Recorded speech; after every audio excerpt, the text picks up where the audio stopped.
when God's people live like they're right with God, but they don't live righteously. In other words, like, loving God and loving your neighbor, forgiving.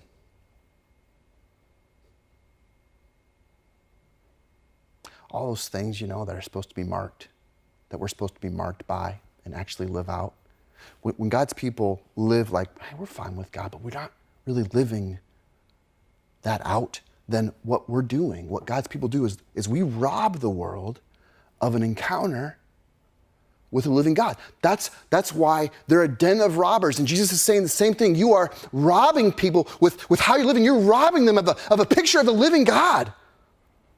That's what he's so mad about. See, Jesus wasn't mad about the world, and he wasn't mad at the culture, and he wasn't mad at the media, and he wasn't mad at the government. He was mad with God's people who weren't really living like God's people, but still claimed to be God's people, while the rest of the world confirmed what they already suspected. And that was this, that God is not real. Because if he was, the people who claim his name would be somehow, some way, different.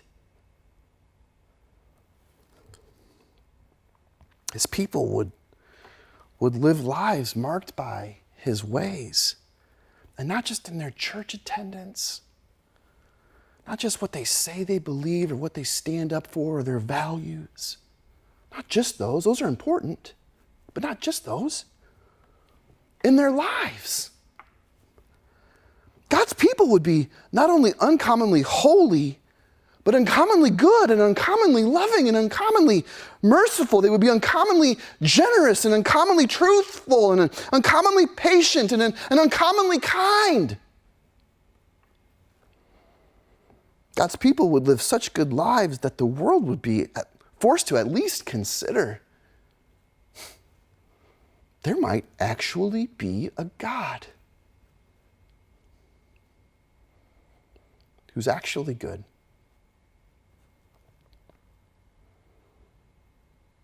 And lest you get confused and want to start running down this path of just trying to clean yourself up and do better, let's be reminded. This is why Jesus came. Jesus came because our sin sabotages our best of intentions. Jesus came because at our best on our own, we're nothing more than hypocrites. Me too. And that's what's so ironic about this table flipping day.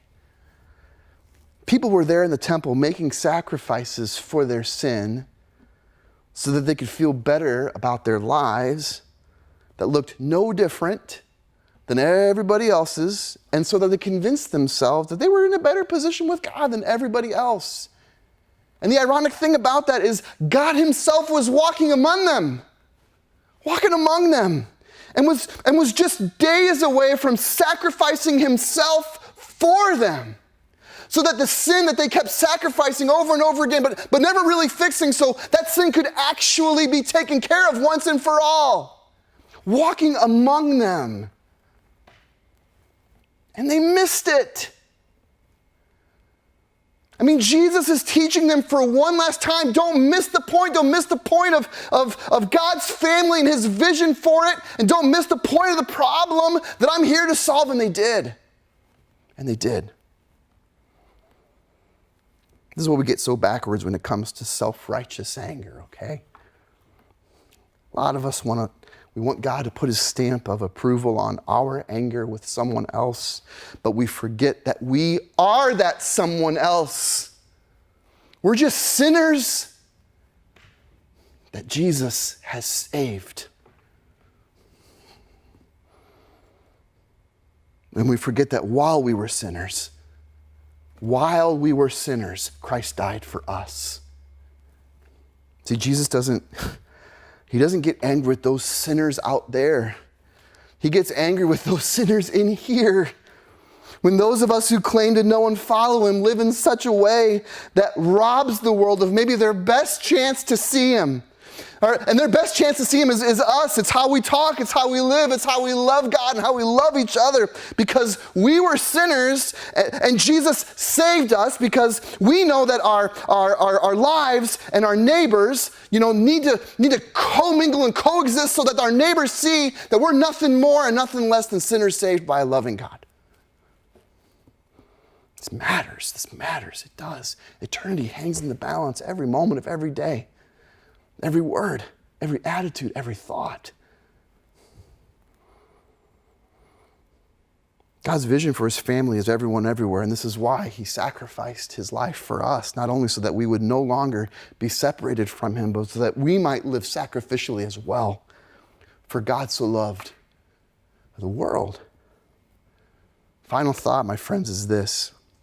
You and me, we might be the only chance someone gets to see just how good and real and alive and present God really is. You and me. So we gotta live like Jesus is the only right thing about us. Let me pray to that end, okay? Father, I know I fall so short of this every single day. I know my problem. I know my trigger. I am so sorry, God, for the ways in which I've really screwed this up. When I let my anger rob someone of a picture of you. And God, I do pray sincerely for my brothers and sisters who struggle with the same thing. Would you convict us? Would you soften our heart? Would you remind us of what your son Jesus has done for us when we live in such a way that does not rob the world of a picture of him, but instead puts him on display? Jesus, I pray this in your name. Amen.